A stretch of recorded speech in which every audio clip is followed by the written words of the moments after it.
It's Always Sunny in Philadelphia. They made that pilot for no money. I made a movie called Babies Are Murdered Here. Christian movie shouldn't suck. And then it was fun when Holly wouldn't. Logan Paul filming a man committing suicide. Like, I don't even know how that enters your brain that that's a good idea. Mr. Beast game. So what do you think are some ways Gen Z is failing?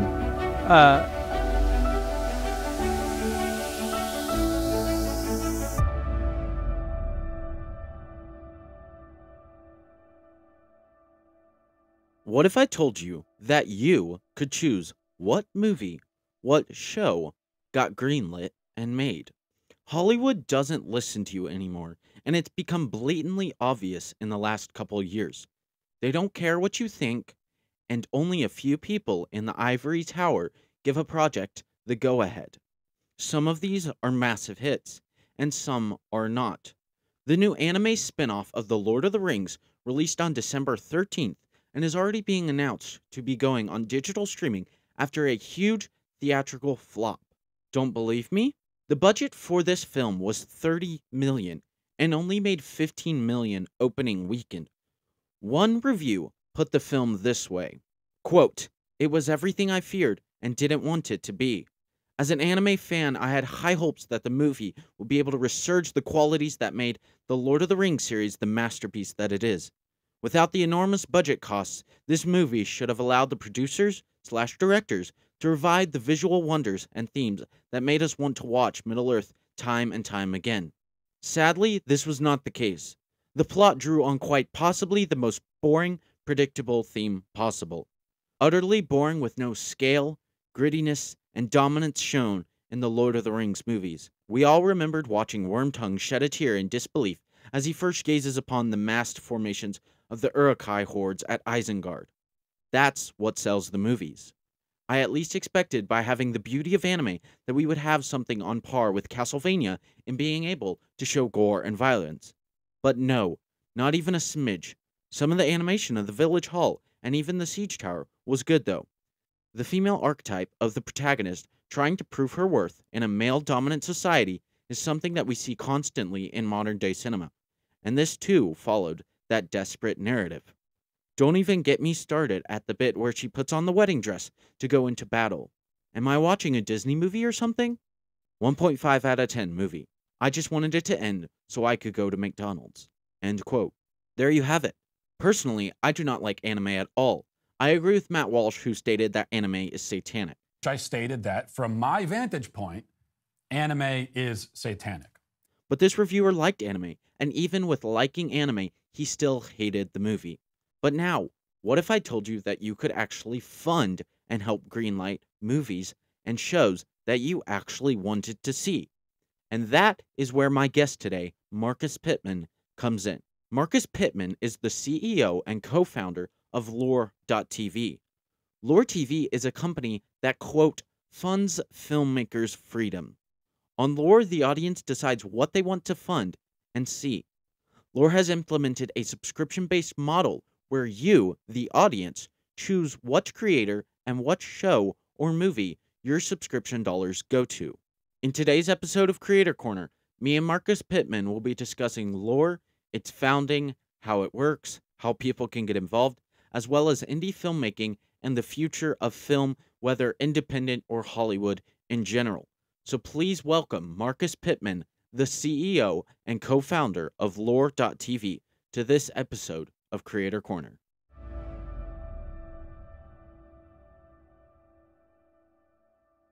Marcus Pittman, thank you so much for joining me on Creator Corner. Oh, thanks for having me, man. It's good to see you again. Good to see you too. So why don't we start out with a bit of your background and how you got started with LOOR, and so then we can jump from there to exactly what is LOOR and why you created it.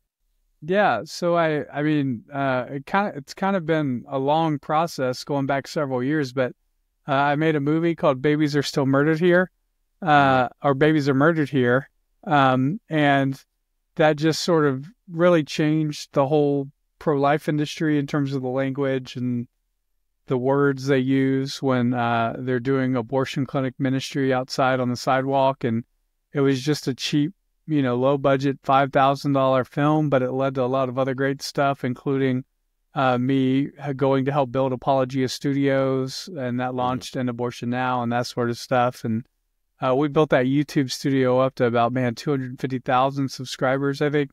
Yeah.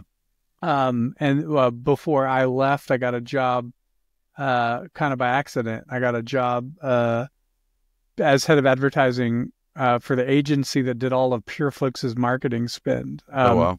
And so we were spending $1 million a month or so advertising to 65-year-old women, just old people.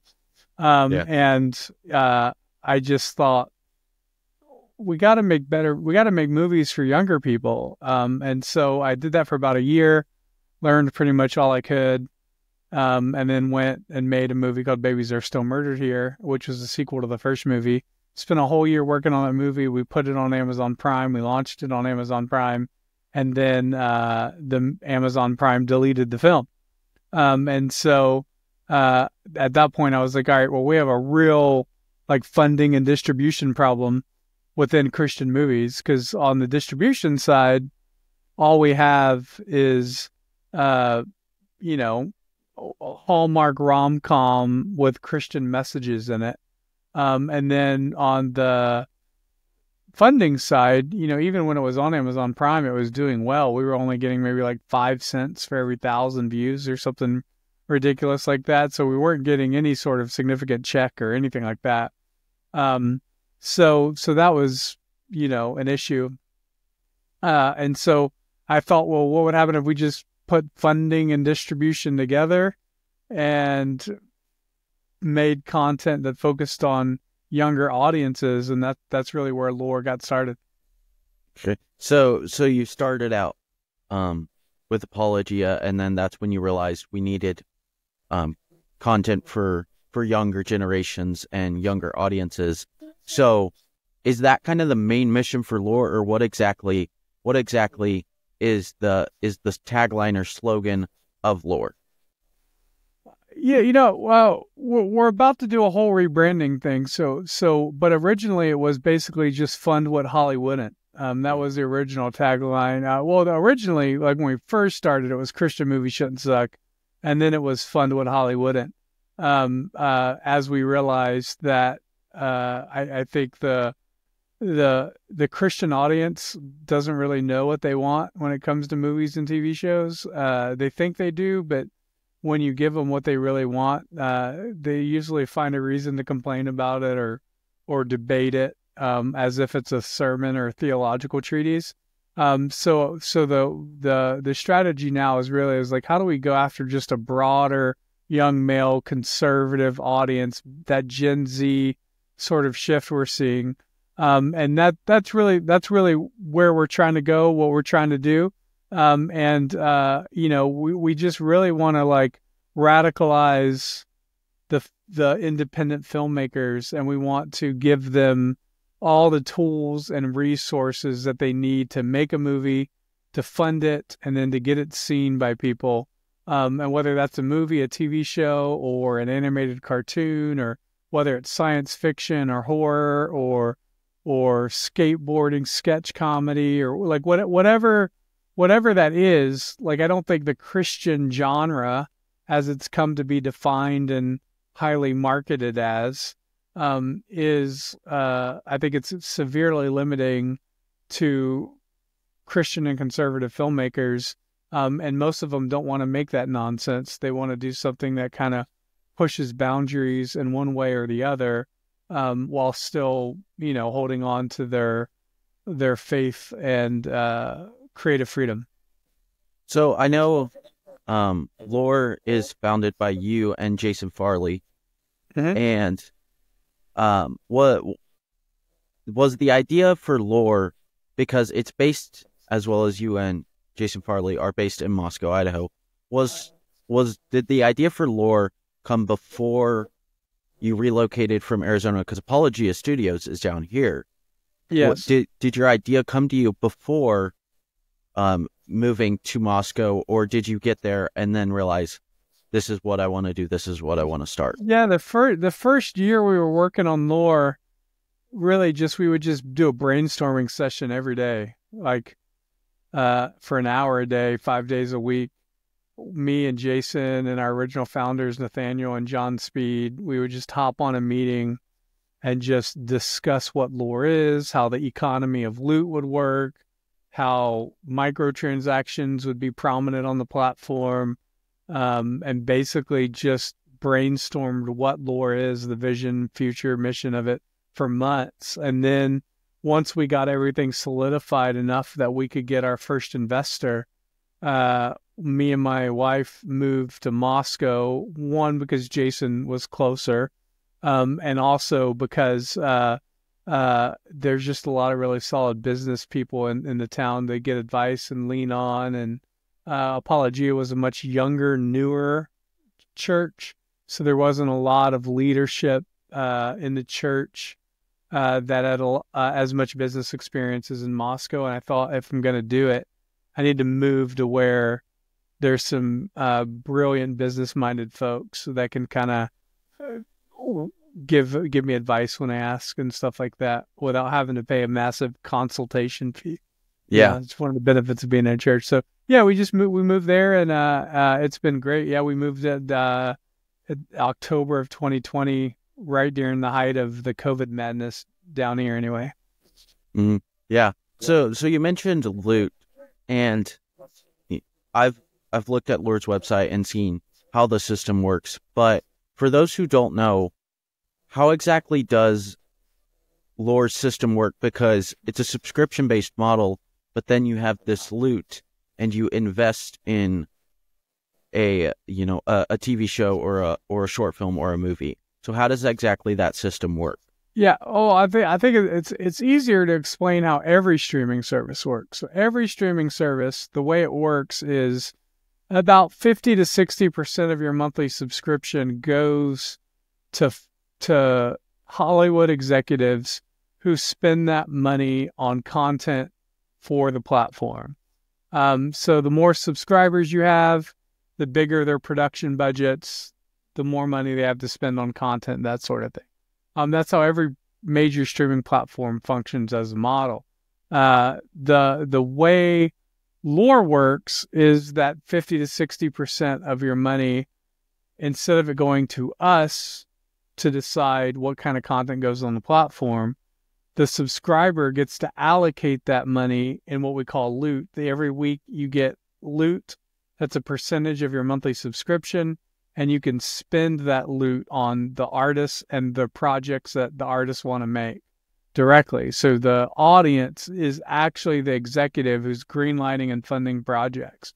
And so that is how it works. And then, of course, if you really like a project, whether that's Barely Biblical or some other show on the platform, like Fleur-de-Lis is really popular, you can actually buy gold loot, which is just bundles of loot to allocate, your dollars. So whether you want to spend an extra $12 this month or 50 or 100 or more, you can contribute that directly to an artist. So kind of like Patreon in that sense, where you're funding the artist directly, but it's not like Patreon, because once a project is funded, anybody who's a paid subscriber can stream the content. So yeah, no. So what would you say to someone who sees LOOR, but then you've also got these other companies like Angel Studios who have, their guild, and the guild will approve films and then they'll release it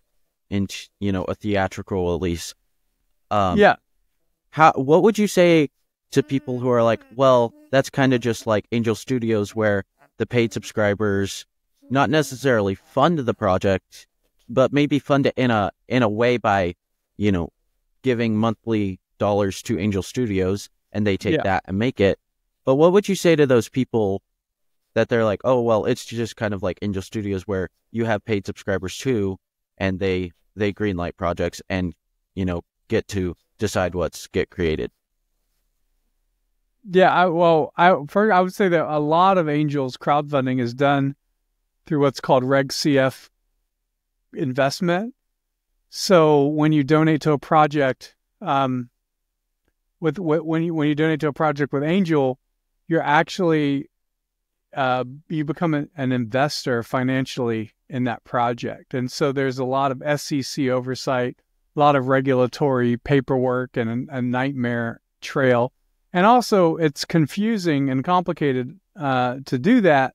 Whereas, and I would say that those who do, like the predominant investors in those angel products skew older. Whereas when you use video game microtransactions, you're not really regulated by the SEC. It's not crypto, so there, which is getting more SEC oversight. It's just like buying Fortnite V-Bucks or Roblox, right? And so instead of paying for a costume or some sort of credits in the game, you're actually funding movies and TV shows, and you're basically taking that loot, and those loots are votes on a project. And so the more votes a project has, the better. And I would say like the main benefit of that is that our audience skews younger. So under 30, whereas I think Angel is probably more female driven, older than 30. So our goal really is to create content for high school students and college students. Yeah, so kind of driving off of that again, you're mentioning, creating content for high school students and different people like that. What kind of content is on LOOR? And then the second half of that question is it the creator's choice whether they wait until the project's completely funded to create it, or they create it and once it's completely funded, it streams? So how does that work? Yeah. So we found that a lot of filmmakers actually have movies and TV shows that they've already made and invested in, investors have invested in, and they just haven't found distribution because a lot of people are like, oh, I'm going to make this Christian movie, or I'm going to make this cool science fiction sort of thing, because they look, and I think rightfully so, they look and say, well, no, there's no content like that on PureFlix. So if I make it, for sure, PureFlix would pick it up, or some other Christian streaming platform or conservative streaming platform will pick it up. And then they make it, and then they realize, oh, no, actually, the people in charge of distribution on these platforms, which for the most part on all these platforms are women and moms, they look at that and go, nobody wants to see science fiction. Yeah. And so they don't buy it. So there's a lot of content that's already made. And so that content is funded on our platform. And then whatever the distribution license that the filmmaker agrees to, the audience funds that distribution license. And then once it's funded, it'll stream immediately. In other instances, like for example, like Breaking Laws is on our platform. Breaking Laws is a travel reality TV show where a guy travels the country breaking the dumbest laws that are still on the books. Like the first episode is like it's illegal to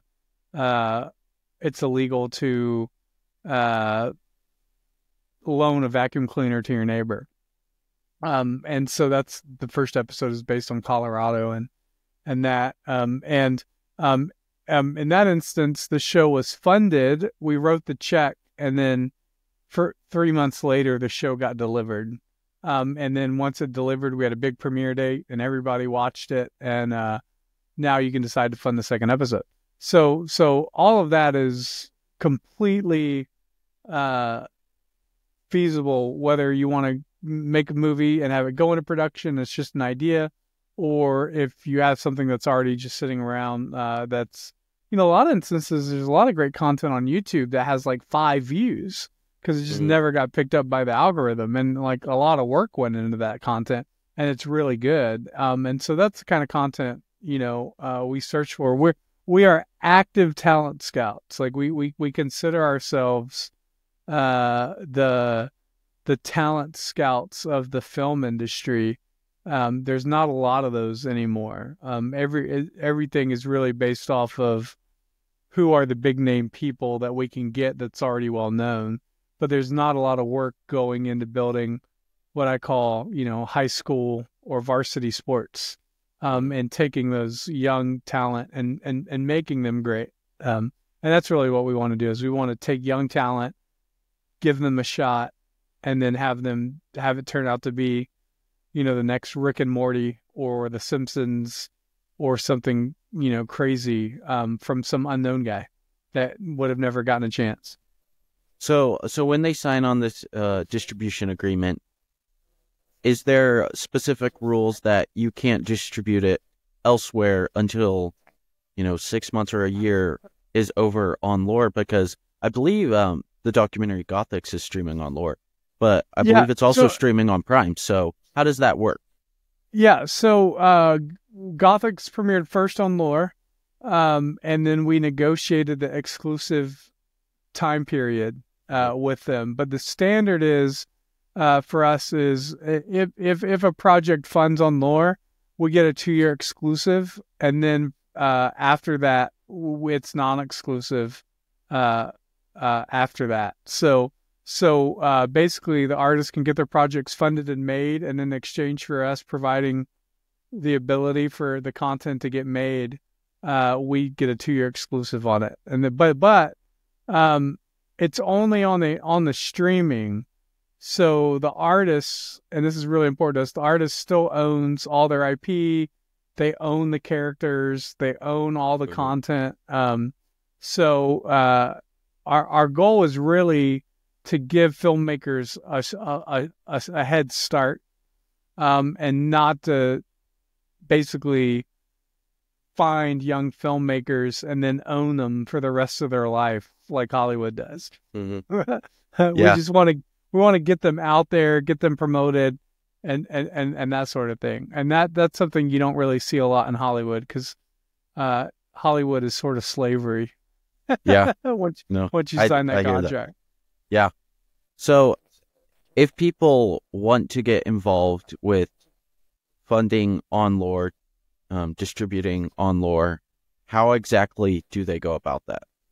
Yeah, you just reach out to us. We're pretty reachable. There's a content creation form on the LOOR website. On the front page of the LOOR website, if you're not logged in, you scroll to the bottom, it'll say create.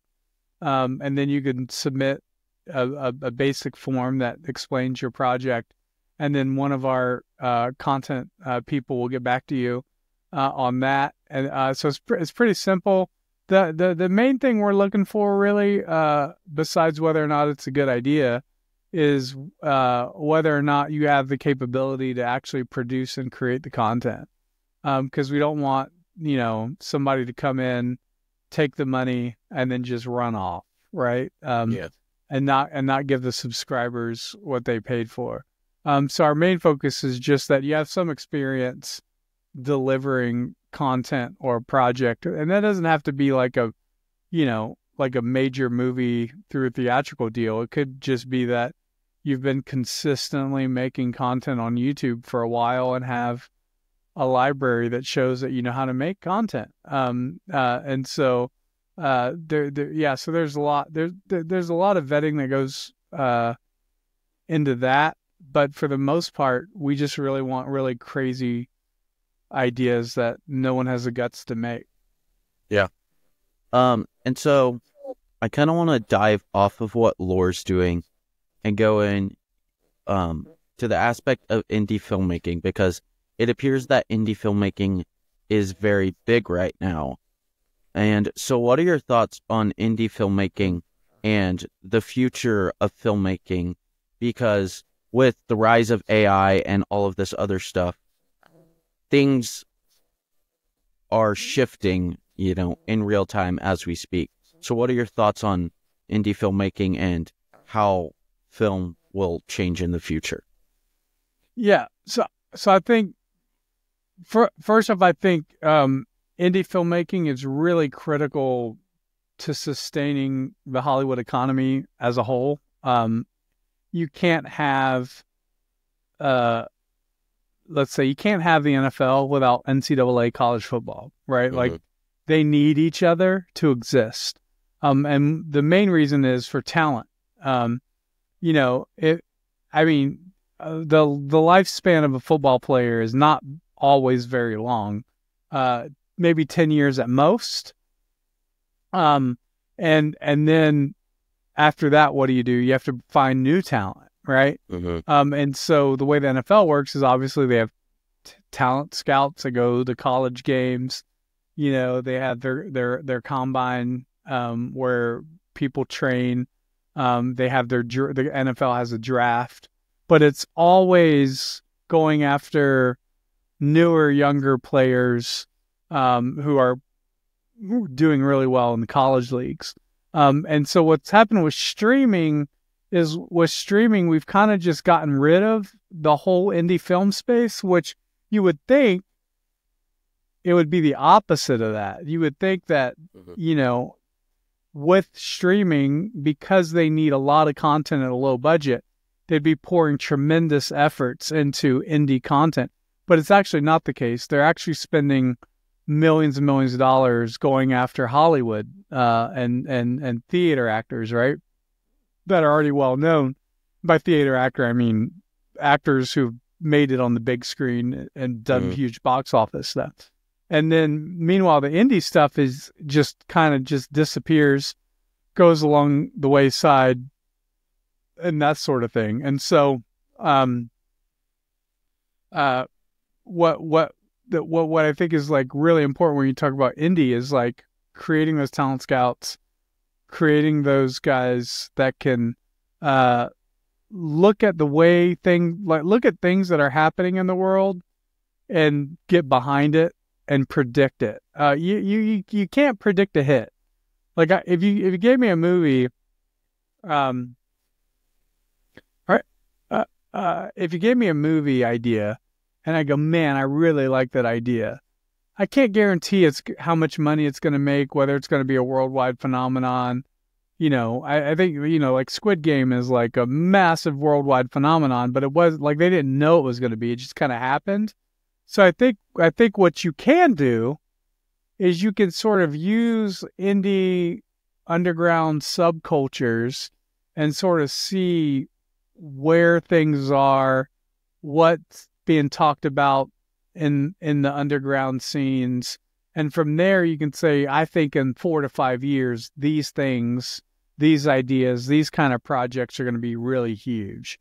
And so and you can put money behind those sort of plays. But I don't think you can just sit there and say, this guy has a script and it's going to make $1 billion. I don't think that's possible to do. So, and it's also better when you're spending money on indie content, you have far less financial risk. So you can, for the same amount of money Hollywood does one big budget production, you could probably do 20 smaller budget productions. And chances are out of that 20, one is going to be really successful. And that's a much better play. And it's basic economics too.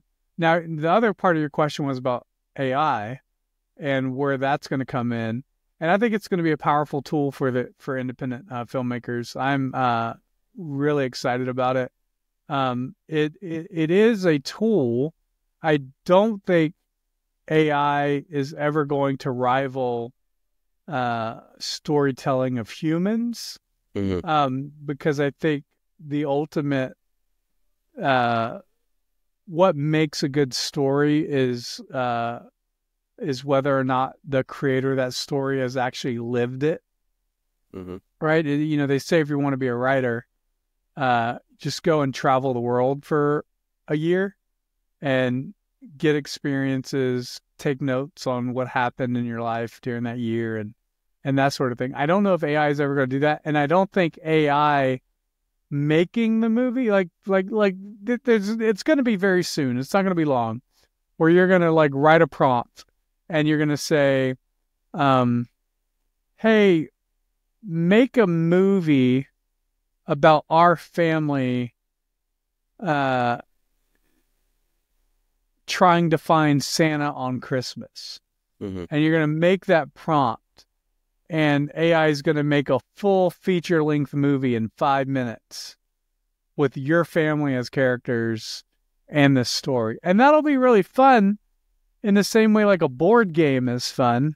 Yeah. Or what's that card game? apples to apples, right? Like it's the same story, sort of family storytelling thing, whatever, but that's never going to be the same thing as like actual narrative storytelling with craft and cast and crew.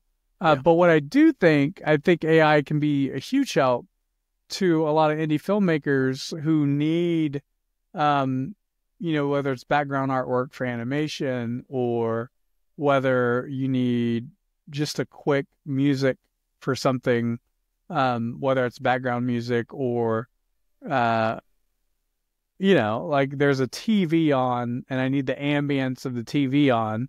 And if AI can just quickly make a fake news report really quickly and put that as a background for ambience, like those are like tools that indie filmmakers can use that would usually be every element would be hand done, and that's just very costly and expensive and not practical for an indie filmmaker. A lot of people say, oh, this is going to take, this sort of stuff is going to take money from artists in Hollywood, but it's not, in the sense that an indie filmmaker was never going to hire a professional a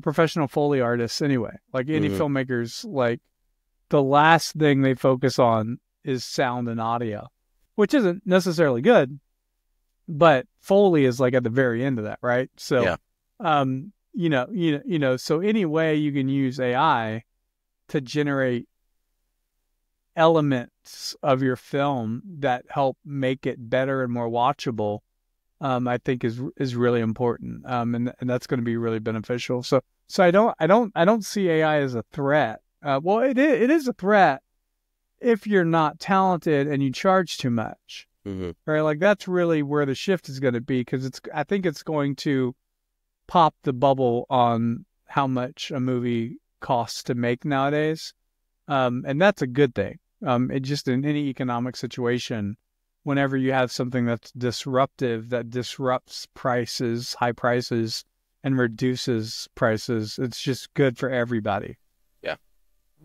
Yeah, no, because I definitely hear a lot of people nowadays with the rise of AI. They're so worried that, oh, AI is going to take my job. And I don't remember exactly who I heard say it. They're like, AI is not going to take your job.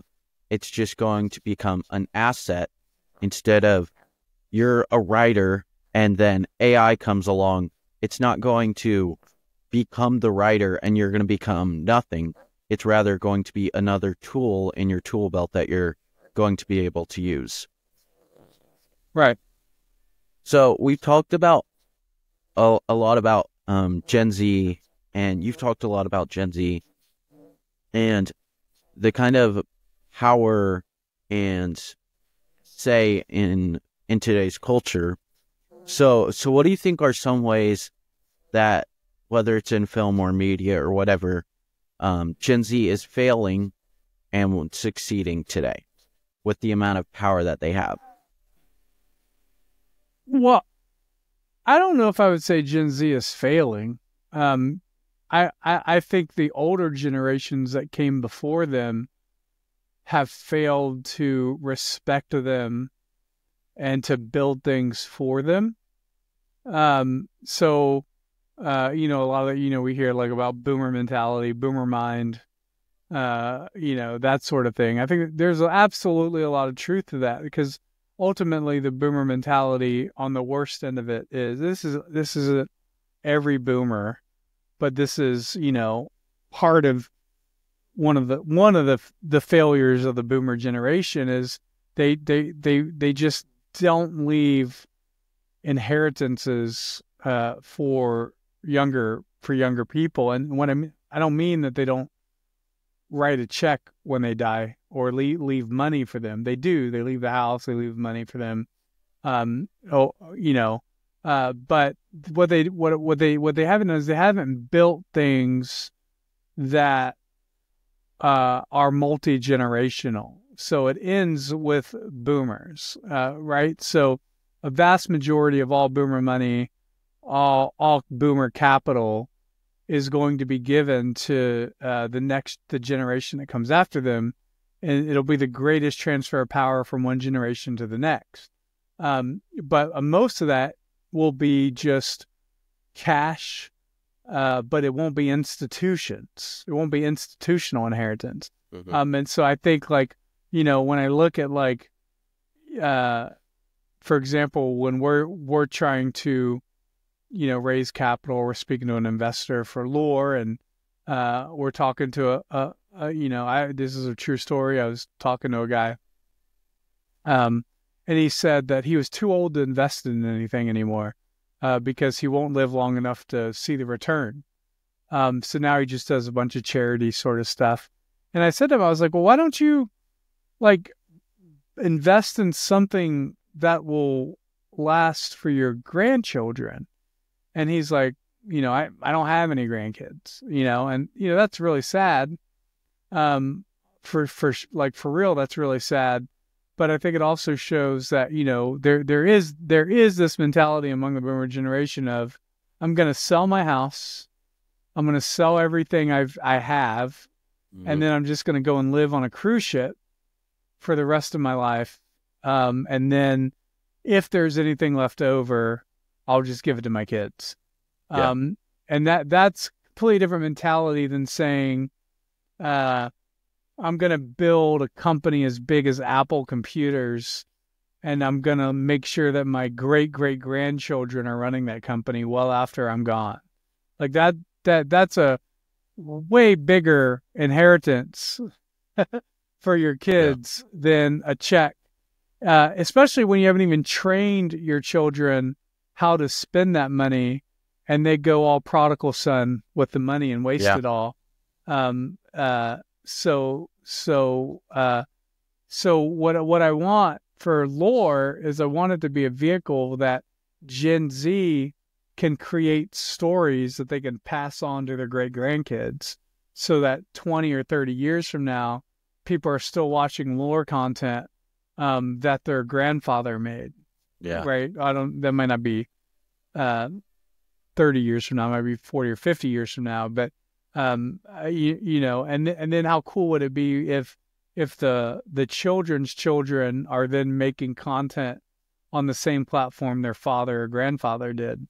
That's really leaving an inheritance of stories. But so that's really what I would like to see LOOR do. Mm-hmm. Yeah, no, it's definitely a different mindset than a lot of people have, because a lot of people, I feel like, think of an inheritance as, give the kid a check when I die, give the kid, a house, stuff in the house and all of that, instead of what you're saying is give the kid more than just a check, and give them something, create something that will last for your grandkids and your great grandkids. Yeah, I mean, I spoke to a guy. Who said he was in the process of selling his business, so that because he was older and he was getting towards retirement age, he wanted to sell his business so that he could leave something to his kids. And I was thinking, like, dude, leave the business to your kids. Like, that's a way more valuable thing than just the money. And so, yeah, I don't know what it is about that generation that thinks that way. But it's terrible. It is exactly why it's really why we don't have any Christian-run institutions anymore culturally. Yeah, so I want to jump a bit more into jumping off of this, because on Substack you wrote an article on Brett Cooper when she left the Daily Wire, and you wrote an article about that, and you mentioned people like Mr. Beast and Logan Paul crushing the independent world. And they're crushing it, but we've also seen, all those articles released about Mr. Beast and, Lunchley and Logan Paul even filming, right? Like Logan Paul filming a man committing suicide. Like, I don't even know how that enters your brain that that's a good idea. That's right. I forgot about that. and yeah, like and the suicide force is yeah, banned, yeah. and publicly mocking Christianity. So personally, I'm like, I should not look up to these people because like it's just crazy. But when people are saying, well, I should go independent because Hollywood's bankrupt, Hollywood's, sold their soul to the devil and different things like that. But then these people like Mr. Beast and Logan Paul are the people you look up to, for you get ideas from because they're the ones crushing the independent world. But they don't want to look up and garner ideas from Mr. Beast and Logan Paul, rightfully so, because of the different things. What would you say to them? They're like, well, I want to go independent. And maybe that's where LOOR can come in and offer them a place to be. But they're like, I want to go independent. But there's not really good role models that are, super big and crushing it in the independent world. Yeah, there's not a lot of really good role models, especially on the independent content creation side. But a lot of that is just because we really haven't had any platforms that help carry talent that is righteous and moral, right? Mm-hmm. Like YouTube's, like all the content that Mr. Beast makes, he's not making it for the audience, he's making it for the YouTube algorithm, right? Like he knows how to manipulate the algorithm. And it just so happens that because he manipulated the algorithm, he's been able to really just build an entire platform and media brand and stuff like that. Now, I wouldn't fall along the same lines as saying like, oh, Mr. Beast and Logan Paul are bad role models, therefore we can't learn anything from them. I would say they are bad role models, but they're also image bearers that are created in the image of God, and they can't help to do things right. And so, I mean, this is like we get in a complex discussion on like presuppositional apologetics and stuff like that. But I think when we look at artists and they make a good art, or we look at filmmakers and they make a good movie and they're not Christians, the only reason they did that is because they're created by the same God and they reflect him, even if they fail to acknowledge it. So, that's why I think you can watch Mr. Beast and go, like for his Mr. Beast games, it's just on Amazon Prime, it's like $100 million.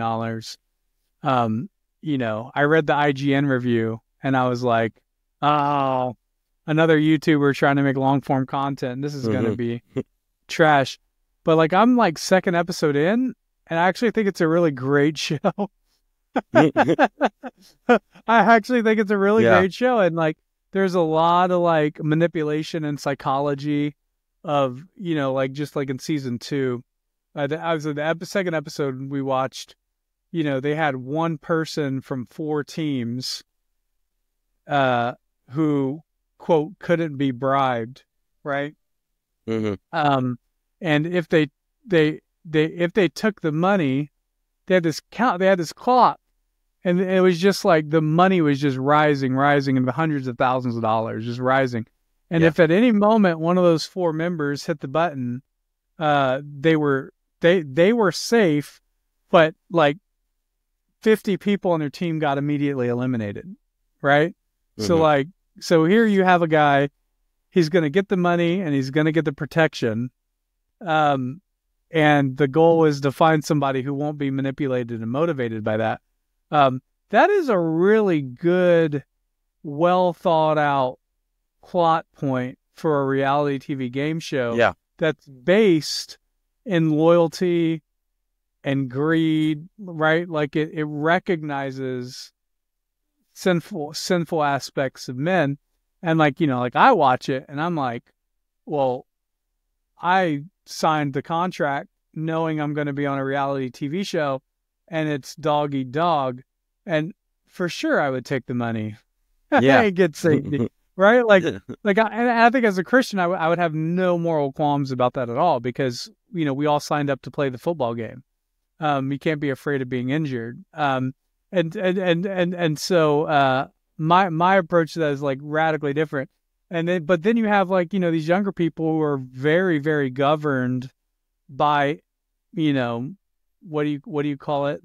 Dangerous empathy, right? Suicidal empathy and emotions. And they're just like crying, and like, there's like one in the first episode, this one girl is like crying. She's like, I'm going to just sacrifice myself for everybody because that's how I want to be remembered.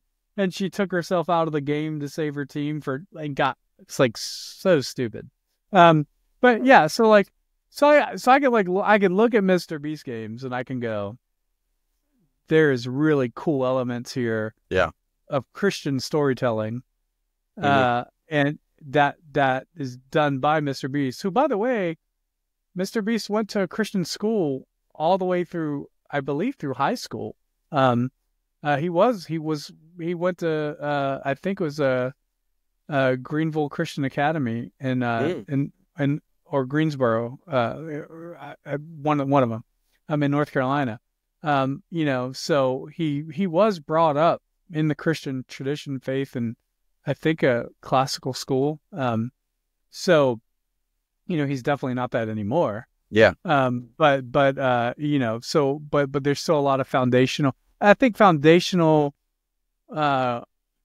Christian view of economics. I think Mr. Beast still clings to, which is free market and all those sort of things. And he really understands, inherently well how capitalism is a protection against greed. And so, so there's a lot, like, we can learn all these things from unbelievers because, that's the difference between total depravity and utter depravity, right? Totally depraved doesn't mean you're utterly depraved. You actually can do good things and you can make great content, as a non-believer. Yeah, no, because, I put something out on LinkedIn the other day about it where, because we're all image bearers of God, we can't escape the truth. Even if we're so bent on not telling the truth and tearing down Christianity, like the Matrix movie, it has one of the most blatantly obvious Christian, like, gospel stories in it. And yet Which movie? The Matrix. Oh, yeah. Yeah. And the writers and creators of The Matrix were so bent on not telling a Christian story and destroying it. And, like, they even, like, identify as different people now.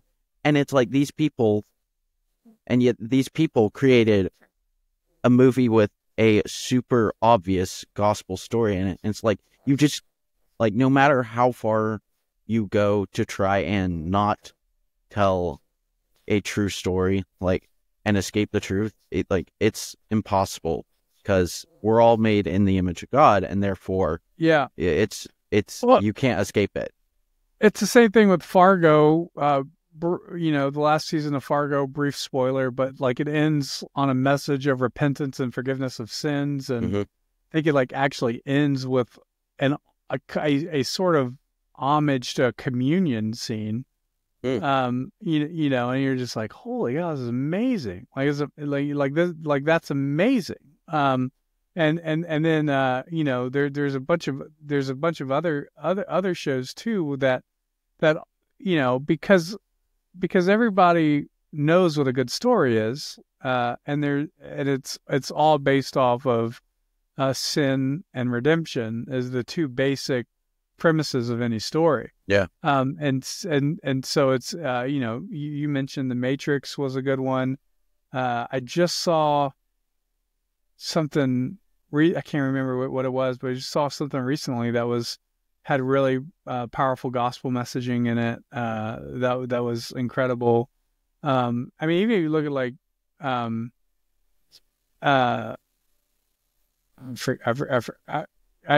forget. Like not everything has that redemptive quality to it. I mean, you have a movie like like Hunger Games, which is just there really isn't a redemptive message there, right? Yeah. But then you can look at like Harry Potter, and you have J.K. Rowling now coming out against trans stuff, right? very passionately, and she's saying that I saw somebody tweet that she was inspired by C.S. Lewis when she wrote Harry Potter, and there's those redemptive messages of death and resurrection in Harry Potter.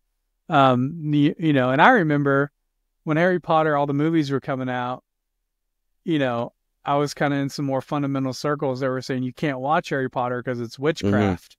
And now I look back and go, that's absurd, and Yeah. I remember a line, it might have been Nate Wilson or something. It was like the first sorcery battle, in the world happened with Moses and Pharaoh with the snakes, right? Yeah. Right. So, that sort of thing like radicalized me to like,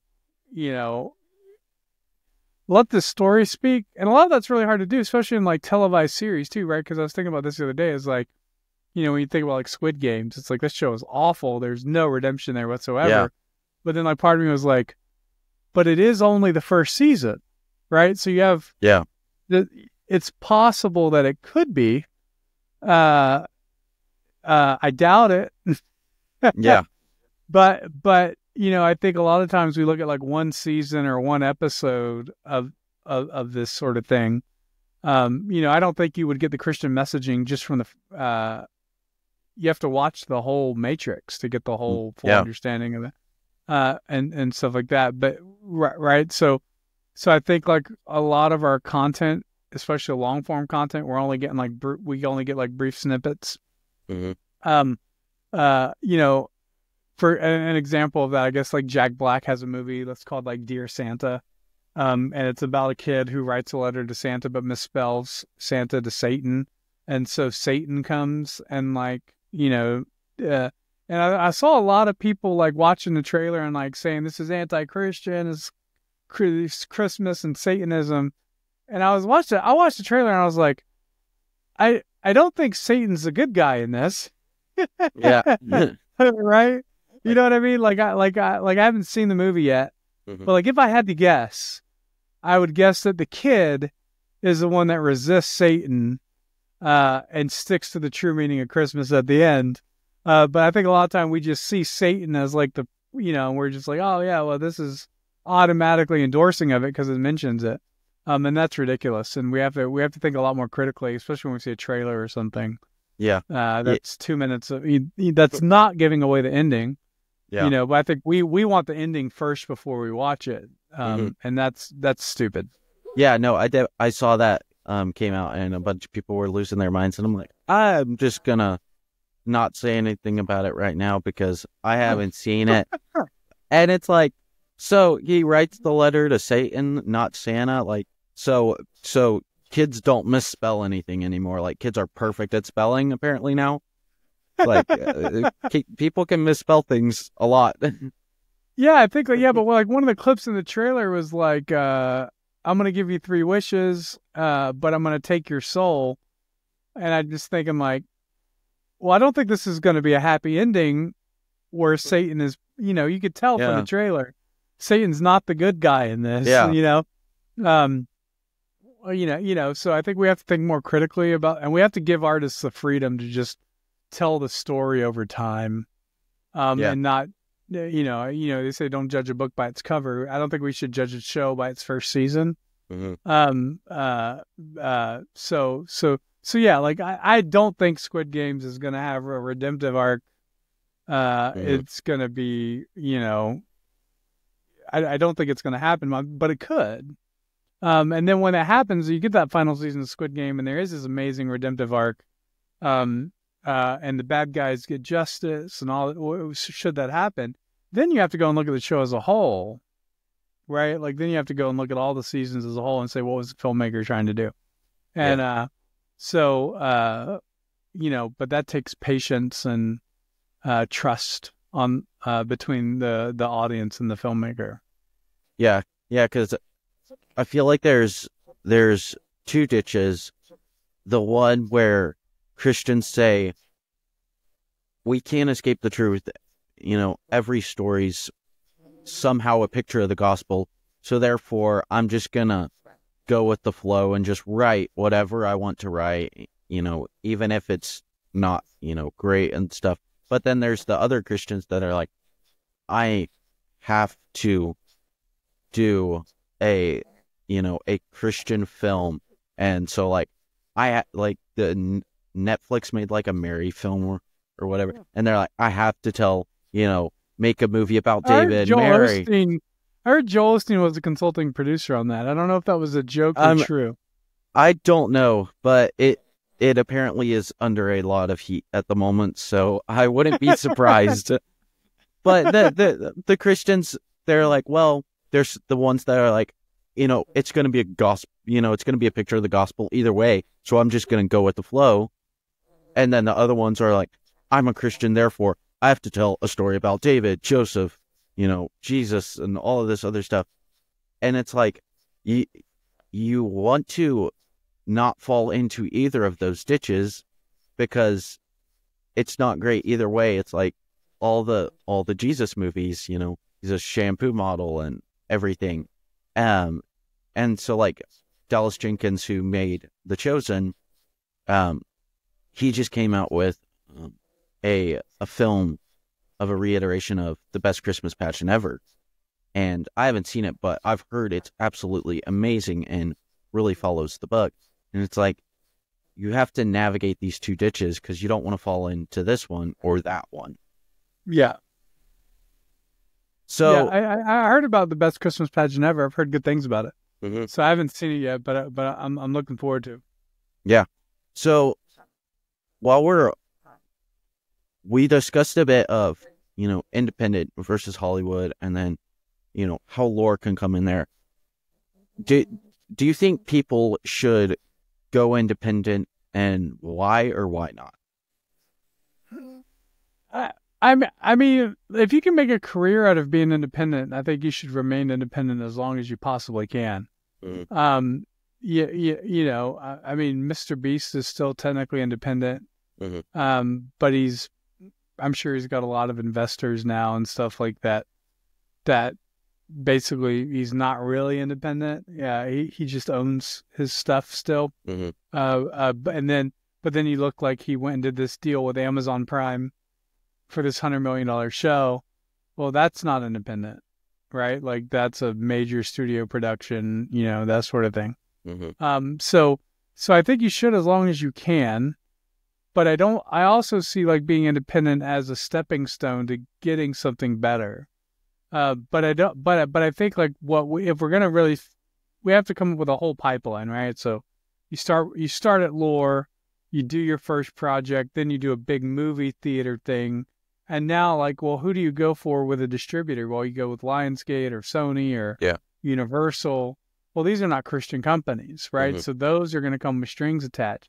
So like we can't really have a true pipeline until we own the major studios and distributions and the movie theaters and the popcorn companies, right? Like so like Mm-hmm. there's a lot like there's a lot that has to go into building out like a true pipeline that we have to get to. But I think like starting with LOOR and like let's just get to a position where we're churning Mm-hmm. out content by young talent.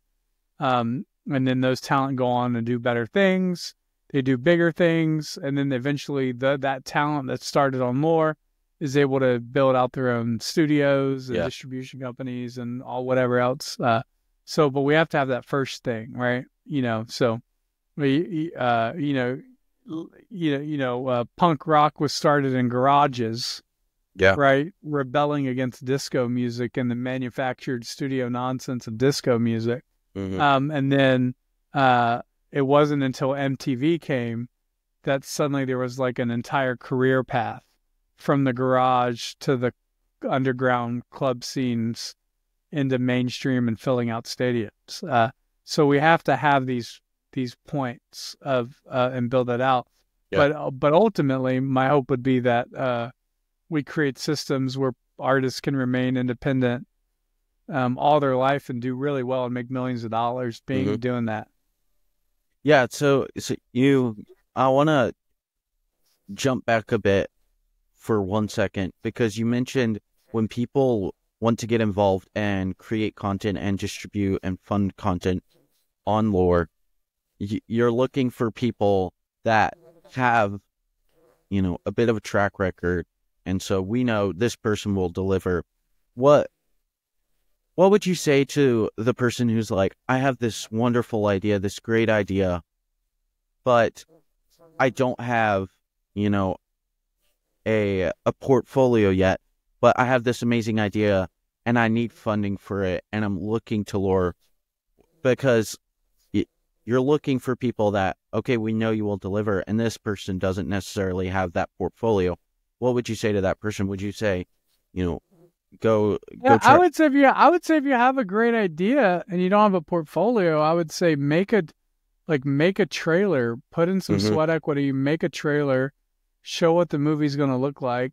I one of the things I point to as an example of that is like the pilot episode for It's Always Sunny in Philadelphia. Yeah. Like they made that pilot for no money. They just used a friend's bar and a spare video camera, made the pilot for the show.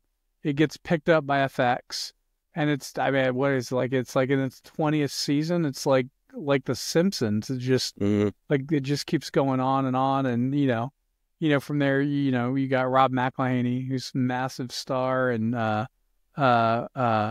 Day. I forget his first name. So you have these massive stars from.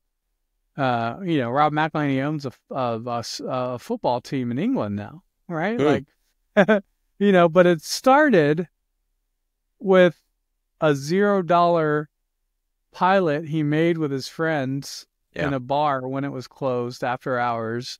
And that became a 20-season iconic show on FX. So if you don't have, you can make whatever, and it's very easy. It's very easy to tell if somebody has the skills to make something, no matter how low budget or poor quality the production is. You can you can tell. You can you can look at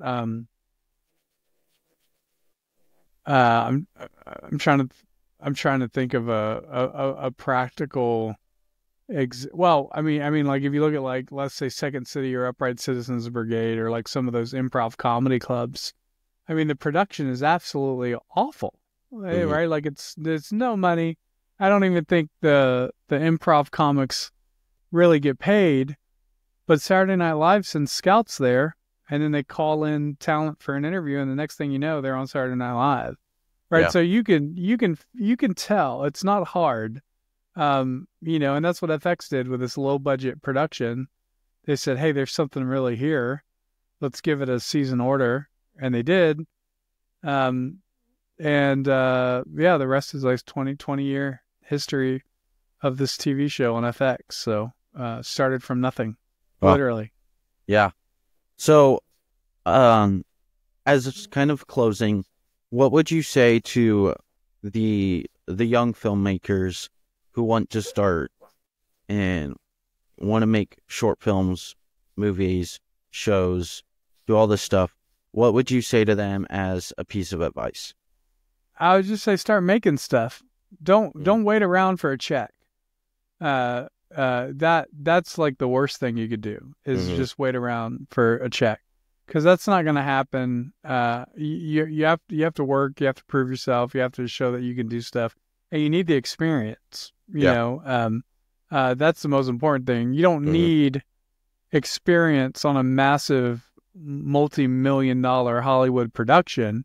You just need experience making stuff. We live in a time now where like there's homeschool kids who've been making YouTube videos from the time they were like 10 years old, and now they're 18 and 19 years old, and they have like 10 years of filmmaking experience. And they've probably never seen anything they've done. It's probably all family videos and movies, and then but they're ready, far more than a film school student at USC is. So just start making content. Get that. I think I heard it says like it's like 4 years until you can master something, and then like 10 years before you're like actually paid for it. So just get started as soon as possible, you know? So where can people find out more about you and the work that LOOR does? Yeah, so if you go to LOOR.tv, you can subscribe to LOOR. You can look at some of the content. Barely Biblical is a great animated cartoon series about Old Testament stories and all the violence of the Old Testament stories. And then Fleur de Lis is a great cartoon about a family in New Orleans looking to make some extra money so their husbands don't have to work so hard at the factory there. And then we have shows like Esoterra, which is an adult science fiction show. And we're going to be bringing a lot more content soon, very soon. And so a lot going on in 2025. So I would just say subscribe to LOOR. Just start funding artists on the platform and help build the library, build the content library. So, well, all of your links and all of LOOR's links will be in the description of this episode. Thank you so much for joining me today on the second episode of Creator Corner. Thank you for your time. And yeah, so that is the episode. Thank you so much. Awesome.